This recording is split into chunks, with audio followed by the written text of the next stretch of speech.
En esta oportunidad vamos a tratar un tema, hemos puesto por título, un asunto de conveniencia, algo que conviene, un asunto de conveniencia. Y cuando hablamos de algo que conviene, inmediatamente queda en otro plano algo que no conviene. Decisiones que se deben tomar. La vida está llena de decisiones. Algunas decisiones, bueno, personas la toman y no afecta mucho su vida. Pero hay otras decisiones que pueden dirigirles por uno u otro camino. La vida está llena de decisiones. Y hay decisiones que se toman sabiamente, entonces el resultado es conveniente, es bueno, es agradable.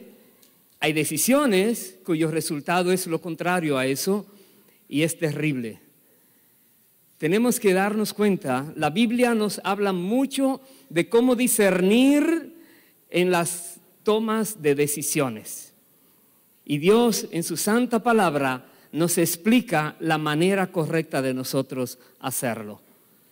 Voy a pedirle el favor que me acompañe a leer en el libro de Josué, capítulo 1, vamos a empezar allí, Josué 1, versículo 6.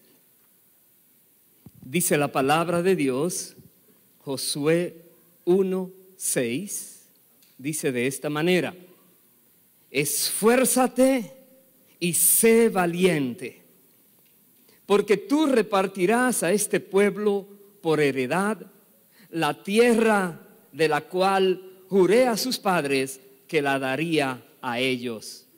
Verso 7. Solamente esfuérzate y sé muy valiente para cuidar de hacer conforme a toda la ley que mi siervo Moisés te mandó. No te apartes de ella ni a diestra ni a siniestra, para que seas prosperado en todas las cosas que emprendas. Paremos allí. Dios está hablándole a Josué aquí algo que parece obvio.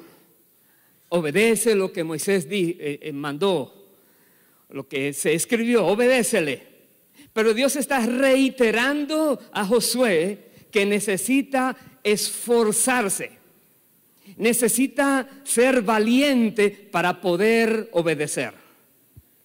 Hay muchas cosas que se quieren presentar en la vida que tratan de obstaculizar la obediencia. Muchos vienen a manera de ataques y otros vienen a manera de negociación. Si no haces esto, no te va a pasar aquello. Y muchas personas, porque no saben la urgencia de Dios que nos ha dejado en su palabra, de la necesidad de que obedezcamos, muchas personas la toman esta palabra a la ligera. Otra vez, un asunto de conveniencia. A menos que nos demos cuenta que nos conviene obedecer 100% lo que Dios dice, cualquier porcentaje que dejemos de obedecer es al enemigo que se le está dando un lugar allí. Pero Dios dice aquí, esforcémonos para obedecer y seamos valientes para obedecer. Y luego dice entonces que así nuestros caminos serán prosperados. Todo lo que podamos hacer, si lo estamos haciendo en obediencia a lo que Dios ha dicho, Dios dice, te voy a prosperar ese camino. Me regocijaba con la exhortación de nuestro hermano Jim, el anciano Jim, hace un momento, con esa intensidad en que Dios le decía, pueblo, si me amas, obedéceme. Porque Dios quiere realmente que nosotros aprendamos obediencia. No una obediencia a medias, no una obediencia en lo que uno cree que sí y otras que no, sino obediencia a lo que Dios dice y punto. Dios es Dios, no nos va a decir algo solo por decirlo, no nos va a mandar a algo si no es conveniente eso. Sigo leyendo en el versículo 8. Dios le dice a Josué: nunca se apartará de tu boca este libro de la ley, sino que de día y de noche meditarás en él, para que guardes y hagas conforme a todo lo que en él está escrito, porque entonces harás prosperar tu camino y todo te saldrá bien. Mira, que te mando que te esfuerces y seas valiente. No temas ni desmayes, porque Jehová tu Dios estará contigo en donde quiera que vayas. Otra vez, ¿sería esa palabra solo para Josué? ¿O es una palabra viva para cada creyente hoy día? Es para nosotros también. Es una palabra que nos exhorta a buscar conocer la voluntad de Dios, no solo para decir yo la conozco, sino para hacer la voluntad de Dios, para vivir de acuerdo a esa voluntad que Dios nos revela. Hermanos queridos, muchas veces nosotros queremos hacer algo para Dios o porque Dios así manda y se levanta por todo lugar una oposición. Más vale que sepamos que es la voluntad de Dios. Hay personas que dicen, bueno, si es la voluntad de Dios, voy a hacer tal cosa. ¿Ya sabes que es la voluntad de Dios o vas a ir a ciegas? Dios revela su voluntad a las personas que Él quiere utilizar, a las personas que están en su reino, a las personas que son de Cristo. Dios revela su voluntad. Pero nosotros tenemos que buscarla, buscar ese momento a solas con Dios, en comunión con Dios y pedirle a Dios que nos muestre qué Él quiere. Hay decisiones en la vida, repito lo que decía al principio, que son demasiado determinantes y no podemos ir a la ligera. No te muevas haciendo algo si no sabes que Dios te está mandando a eso. Josué iba a iniciar ahora una tarea tremenda, pero Dios le delimitó, le dice, esto es lo que tienes que hacer y esto es lo que te he dado para que haga. De tal lugar a tal lugar, ese terreno conquístale. Ahora dependía de él. Y todos sabemos que Josué fue fiel y Josué peleó y Josué conquistó. Pero más adelante también sabemos por la historia bíblica, lo que se repite una y otra vez, que personas no consideraron que la palabra hay que obedecerla completamente y ese poquito que dejaron de obedecer fue causa de su ruina. Yo voy a ver dos ejemplos hoy. El primero, le pido el favor que vaya al primer libro de Samuel, capítulo 15. Primer libro de Samuel, capítulo 15, el versículo 22. En esta historia, la Biblia nos dice que Dios mandó a Samuel a que fuera al entonces rey de Israel, Saúl, con una misión para Dios era demasiado importante. Dios había dicho que le iba a cobrar a los amalecitas lo que ellos hicieron cuando Dios sacaba a su pueblo de Egipto. Dios tenía algo pendiente contra los amalecitas. Y Dios le dice a Saúl, por medio de Samuel, que destruya todo, que no deje nada, con vida ni nada tome para ellos, porque todo eso estaba bajo maldición. Saúl iba a obedecer. Los que estaban a su alrededor miraron, mataron aquello que era menospreciado, vil, y aquello que era hermoso, saludable, muy bonito, muy valioso, lo dejaron. Ellos usaron la razón en lugar de usar la obediencia. Y esto ofendió a Dios a tal manera que dice la palabra que Dios dice que le pesaba haber puesto a Saúl por rey, porque le desobedeció. Dice en el versículo 22 Primer libro de Samuel, capítulo 15, verso 22. Samuel dijo a Saúl: se complace Jehová tanto en los holocaustos y víctimas como en que se obedezca a las palabras de Jehová. Ciertamente, el obedecer es mejor que los sacrificios y el prestar atención que la grosura de los carneros. Escuche bien, prestar atención es muy importante, porque si Dios está hablándonos algo y nos descuidáramos o nos distraemos en cualquier cosa, entonces no estamos prestando esa atención que se necesita para captar lo que Dios está diciendo. Es mejor prestar atención, pero después de conocer, es mejor obedecer a eso que hemos escuchado. Y sigue diciéndole Samuel a Saúl, el verso siguiente, verso 23, porque como pecado de adivinación es la rebelión, y como ídolos e idolatría, la obstinación. Por cuanto tú desechaste la palabra de Jehová, Él también te ha desechado para que no seas rey. ¡Wow! Saúl creía que él había cumplido. Podríamos decir o asumir un porcentaje, el 80% lo cumplió. Pero ¿qué tal de ese 20% que ofendió a Dios? Hay personas que dicen: oh, yo lo más que pueda, pero sabes, nadie hay perfecto en la vida, y ya tienen la excusa para pecar. No se escudan mejor en el Señor, que dice: Señor, Dios dice: todo lo puedo en Cristo que me fortalece. Señor, tú eres mi escudo, ayúdame, defiéndeme, enséñame. En lugar de eso, se consideran débiles. Pero aquí vemos la consecuencia a Saúl: perdió el reinado.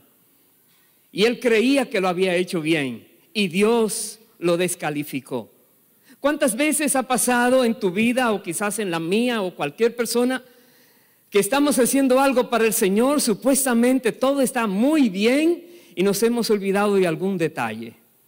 Ese detalle que fue menospreciado y por tanto fue olvidado, ese es el detalle que va a traer los problemas. Recordemos, pensemos cada uno: ¿ha habido algo que marcó una serie de eventos negativos en tu vida? Y puedes ver que eso fue producto de una desobediencia frontal o una negligencia. Quizás no viste como necesario esa palabra, la tuviste en poco, y ese tener en poco la palabra de Dios trajo los problemas. Es terrible. El otro ejemplo lo vamos a ver en el libro de Zacarías. Me acompaña allí, por favor. Zacarías capítulo 7.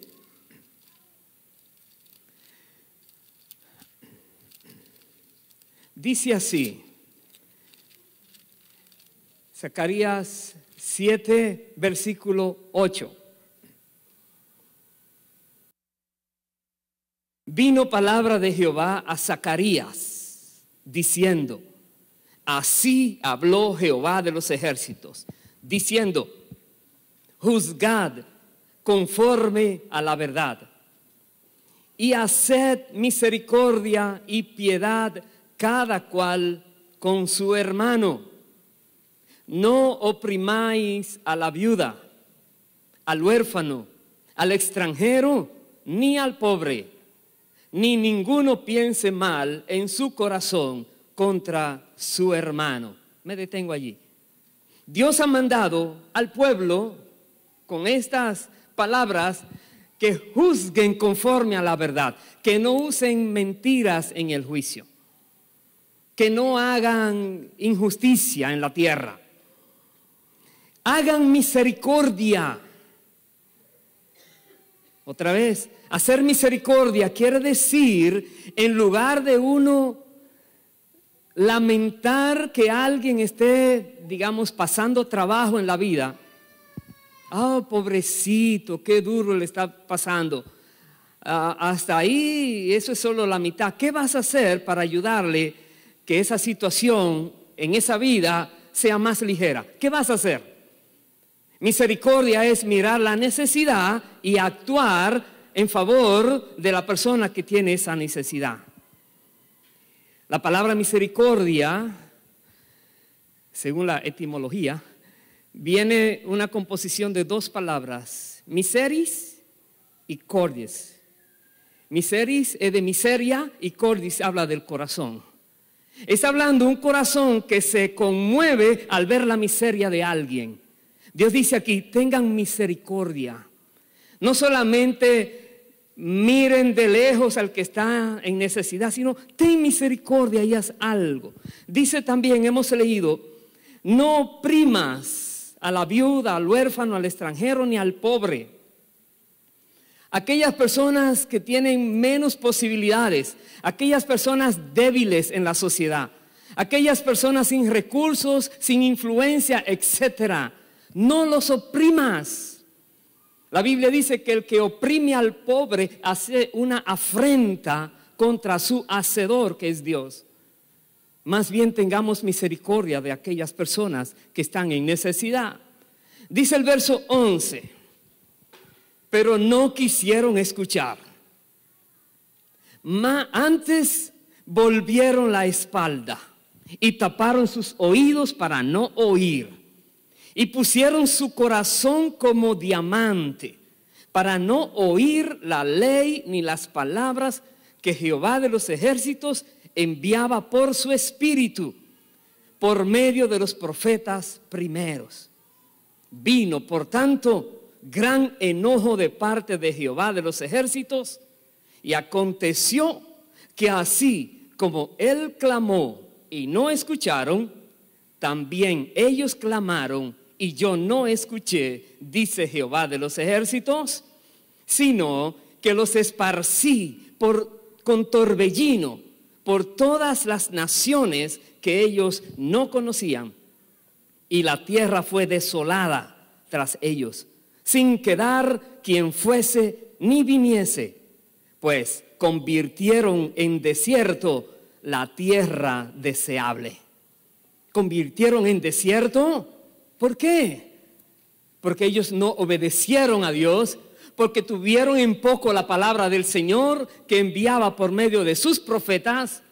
Ellos taparon sus oídos, endurecieron sus corazones y no estuvieron de acuerdo con lo que Dios decía. Y si no estuvieron de acuerdo, no lo hicieron, tomaron decisiones insensatas, porque su necio corazón fue entonces entenebrecido y entonces vino la desgracia. No quedó nadie allí. Era una tierra deseable, se volvió un desierto por causa del juicio de Dios. A personas que creían que no era importante obedecer a Dios en los detalles. Y Dios tiene muchos detalles para hablarnos. Y quiere que cada uno de ellos lo tomemos en serio, hermanos queridos. Hay consecuencias funestas, terribles, para los que no toman en serio la palabra de Dios. Que no nos pase a nosotros. Pero voy a hablar de alguien ahora que sí vino a la tierra. Voy a hablar de Cristo. ¿Qué nos dice la palabra? ¿Y qué nos dice a nosotros según su ejemplo? Voy a ir al libro de Filipenses. Acompáñenme allí, por favor. Filipenses capítulo 2, tenemos aquí lo que la palabra declara sobre el único que pudo cumplir todo lo que Dios mandaba, todo lo que el Padre exigía a un ser humano. El único que vino a la tierra, dice, fue tentado en todo, pero sin pecado, Cristo Jesús. Tenía una característica como ser humano muy particular. Vamos a leer Filipenses capítulo 2, verso 5. Dice así: haya pues en vosotros este sentir que hubo también en Cristo Jesús.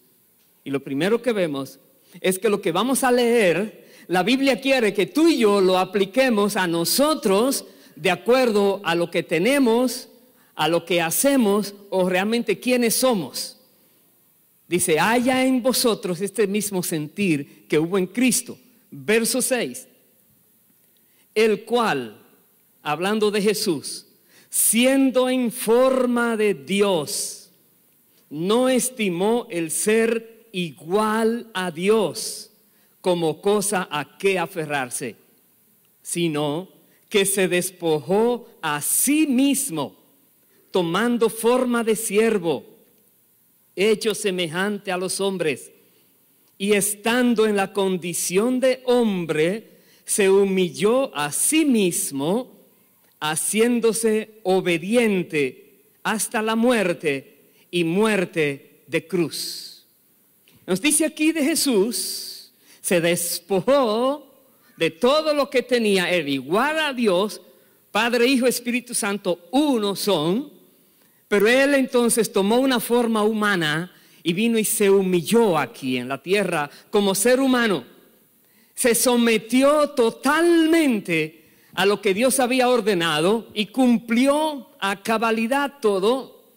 Y después, en una obediencia extrema, entregó su vida a favor de aquellos que merecían la muerte, para darnos entonces a nosotros vida y vida eterna. Y la palabra dice que Jesucristo es autor de eterna salvación para los que le obedecen. Eso está en Hebreos 5, no lo voy a buscar. Pero eterna salvación a los que le obedecen. No al que dice, no al que se imagina, al que toma la palabra en serio y esa palabra la aplica a su vida, porque esa palabra le conviene obedecerla. Es la palabra de Dios la que va a hacer la diferencia en nuestro diario vivir. Vemos aquí entonces que Jesús fue obediente hasta la muerte. Y de las características humanas que él manifestaba, voy a ir al libro de Evangelio de Mateo, me acompaña allí por favor. Mateo capítulo 9, veamos qué dice Jesús. Mateo 9, versículo 35.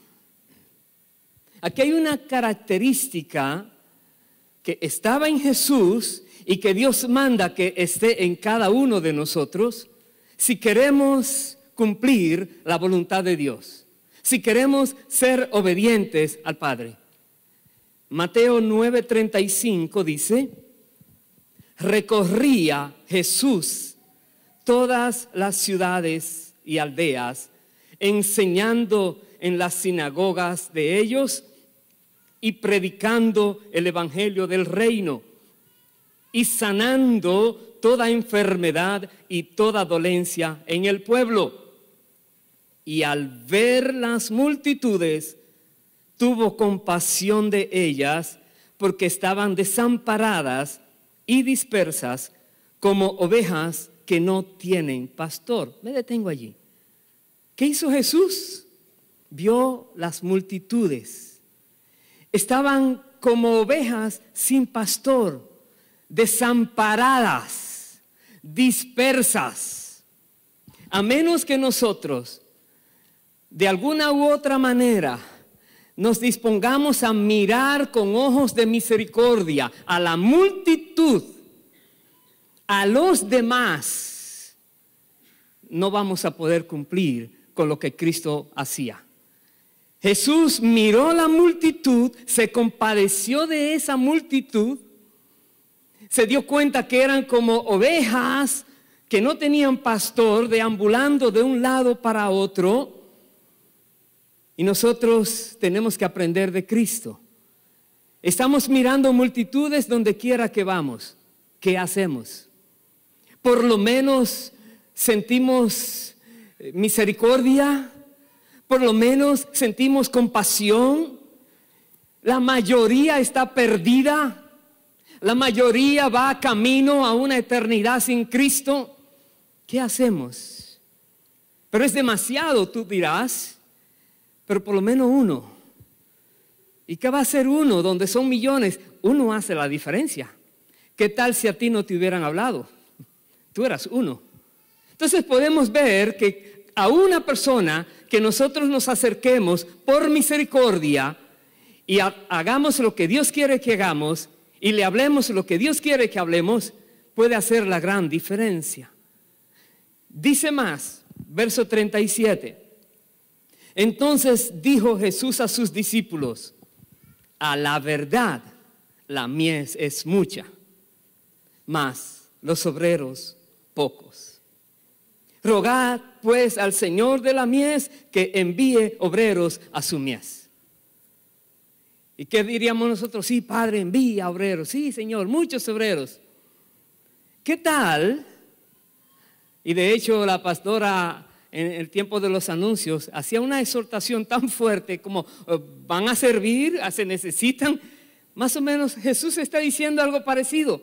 Hay demasiada necesidad. Órenle al Padre que mande obreros, pero aquí están ustedes. Hello. ¿Quién se dispone? Hay necesidad. Qué bueno es si tú estás diciéndole a alguien, oh, tal problema que tienes, y estás buscando cómo puedes resolverlo, y tienes unos buenos amigos allí, y solo dices, oh, lo lamento tanto.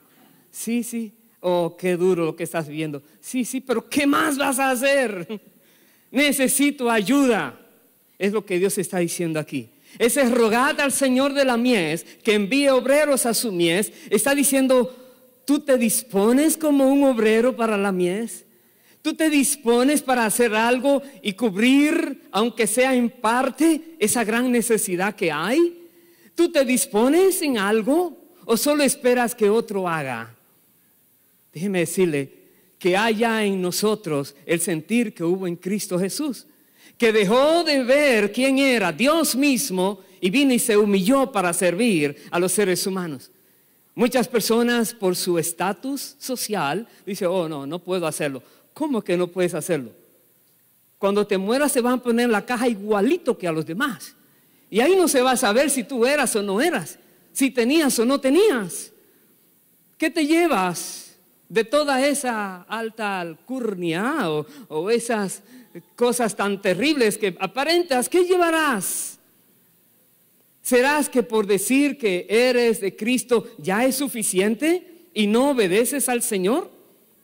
Mire cómo Jesús decía en Mateo 7, versículo 21.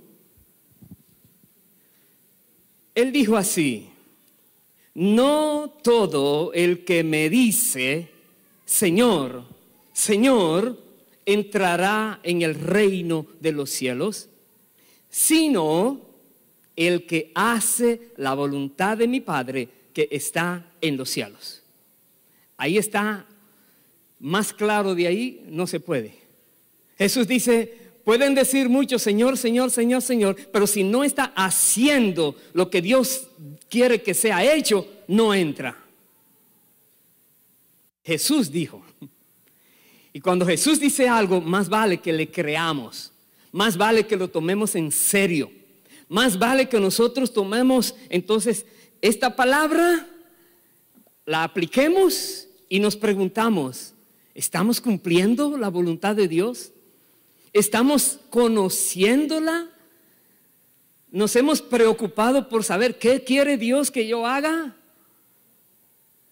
¿Qué tal cuando en un trabajo o en el hogar se espera de alguien que haga algo y no le han dicho qué es? Dirán, no, yo no soy adivino. Pero ¿qué tal si está puesto en postes, si está en memorándum, si se le ha declarado claramente cómo es las cosas? ¿Ya lo sabes? Si no se distrajo, si no lo tomó a la ligera, ya lo sabe. Ahora, ¿qué vas a hacer? ¿Lo vas a hacer o no? Depende de ti. Si lo hace, tiene recompensa. Si no lo hace, está hablando de un corazón rebelde. Está hablando de un corazón incrédulo. Está hablando de alguien que no le interesa lo que le están diciendo que haga. Va a venir consecuencias. Jesús dice aquí, si no hacen la voluntad del Padre, no entran al cielo. Así de claro. Verso 22. Muchos me dirán en aquel día, Señor, Señor, ¿No profetizamos en tu nombre? Y en tu nombre echamos fuera demonios. Y en tu nombre hicimos muchos milagros. Entonces les declararé: nunca os conocí. Apartaos de mí, hacedores de maldad. El que no hace la voluntad de Dios está haciendo maldades. Solo la voluntad de Dios es buena, agradable y perfecta. Cualquier persona que se sale de lo que es la voluntad de Dios está en desobediencia. Y la desobediencia es promovida por aquel espíritu inmundo, maestro y padre de todo engaño, mentira y desobediencia. Si tú no obedeces, es porque estás obedeciendo al enemigo. Y si obedeces al enemigo, vas a hacer maldades. Y tu vida será, por un lado dices que eres creyente y tus hechos contradecirán lo que dices. Dios quiere que seamos honestos, íntegros y que sepamos que nos conviene hacer la voluntad de Dios, conocerla y ponerla por obra. Yo voy a terminar con lo que nos dice la palabra en el libro de Colosenses, capítulo 3, para aquellos que nos llamamos creyentes, cristianos, y que lo somos si de verdad estamos en Cristo. Pero aquí nos dice algo, Colosenses 3, versículo 1. Si pues habéis resucitado con Cristo, buscad las cosas de arriba, donde está Cristo sentado a la diestra de Dios. Poned la mira en las cosas de arriba, no en las de la tierra. En otras palabras, estamos en la tierra, hay mucho que hacer en la tierra, hay mucho que disfrutar en la tierra, hay mucho que tener en la tierra, etcétera.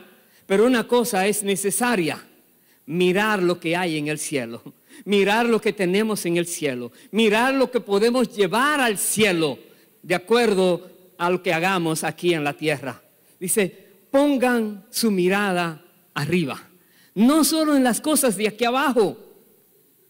Parece una contradicción porque somos seres humanos, tenemos obligaciones terrenales, pero está hablando es, cuando te ponen a elegir dos cosas, ¿cuál tú crees que es más importante? La de arriba es más importante que la de abajo. Dice: si has resucitado con Cristo, si eres de Cristo, entonces Cristo está en el cielo. Enfócate en lo que Dios quiere, para que hagas lo que Dios quiere. Y dice los versículos 3 y 4, porque habéis muerto y vuestra vida está escondida con Cristo en Dios. Cuando Cristo, vuestra vida, se manifieste, entonces vosotros también seréis manifestados con Él en gloria. Llegará el momento de la premiación, llegará el momento de la recompensa, llegará el momento de la glorificación, llegará el momento donde todo el dolor, aflicción terrenal pasará. Llegará el momento. Pero mientras ese momento llega, nos concentramos en lo de arriba. Nos concentramos en lo que Dios dice. Nos concentramos en hacer lo que Dios quiere que se haga. No menospreciamos ninguna palabra de Dios, por pequeña que sea. Si está en la Biblia, es demasiado importante. No la menospreciemos. Cada palabra es un tesoro para cada uno de nosotros. Otra vez, miremos la Biblia, la palabra de Dios, cada mandato, cada detalle que Dios tiene allí como algo que nos conviene a nosotros. Nos conviene conocerlo, nos conviene hacerlo. ¿Por qué? Porque el premio va a venir algún día. Cuando Cristo se manifieste, ya veremos lo que el Señor tiene para cada uno de nosotros. Que el Señor nos ayude, que el Señor sea siempre dirigiéndonos. La Biblia dice que tenemos el Espíritu Santo, el cual está en nosotros y nos guía a toda verdad. Por causa de que Dios nos ha dado su Espíritu, nosotros podemos estar seguros de conocer cuál es la voluntad del Padre para que sea realizada. Que Dios nos ayude. Pero para Dios ayudarnos, primero debemos mirar que vale la pena, que nos conviene. Porque si no lo hacemos, viene algo malo. Y no solamente nos conviene para algo personal, pero conviene a nivel del reino de Dios. Muchas personas serán beneficiadas también. Amén. Pongámonos en pie, por favor. Bendito sea Dios para siempre. Y vamos a orar a Dios, realmente a dejar que Dios escudriñe nuestros corazones. El salmista David decía: Jehová, escudriñame, ve si hay en mí camino de perversidad y guíame por el camino eterno. Debiéramos ser así de sinceros con Dios. Señor, revela, y si te revelo algo que no te agrada, hazlo, Señor. Si no te agrada a ti, muéstrame lo que yo quiero cambiar. Es la actitud para evitar las consecuencias negativas. Entonces, te pido el favor, si deseas, cierra tus ojos, habla con Dios. El Espíritu Santo está en este lugar, ministrando cada vida. Y Él nos repite una y otra vez: es conveniente obedecer a Dios y no a los hombres. Es conveniente ajustarnos a lo que Dios manda y no a los criterios humanos. Es conveniente. Aunque nos rechacen algunos aquí, pero somos aprobados por el Dios eterno y todopoderoso. Padre, tú conoces cada corazón y cada vida. Solo tú comprendes cuáles motivos ha habido para que personas no sean obedientes en todo lo que tú mandas. Y te rogamos, Dios, que por tu gran misericordia, que la tienes, nosotros también recibamos en esta hora tu perdón. Y por tu palabra, Dios, que nos hablas, que nos enseñas, nosotros podamos captar, comprender el mensaje. Es por nuestro beneficio que tú nos mandas a hacer algo. Dios, que tu gracia y misericordia nunca se aparten de este pueblo, ni de ningún creyente, Señor, donde esté. Motívale, háblale, inquieta su corazón y su vida, oh Padre. Ayúdanos a todos a discernir, Señor de la gloria, que tú eres Dios y que tu palabra es para ser cumplida. Tu voluntad es para ser hecha en la tierra como se hace en el cielo, de manera perfecta y total. Dios de los cielos, Padre nuestro, aquí están nuestras vidas esperando en ti. Te agradecemos porque por amor y misericordia estamos en pie. Y que hoy, Señor, nosotros tomemos conciencia y dejemos atrás toda rebeldía y todo medio obediencia, y podamos seguir adelante con una disposición de corazón a hacer lo que tú quieres que hagamos. Gracias, Padre. En el nombre y para la gloria del Señor Jesucristo te lo rogamos. Presentemos a Dios esta canción con todo el corazón, hermanos queridos. Aleluya.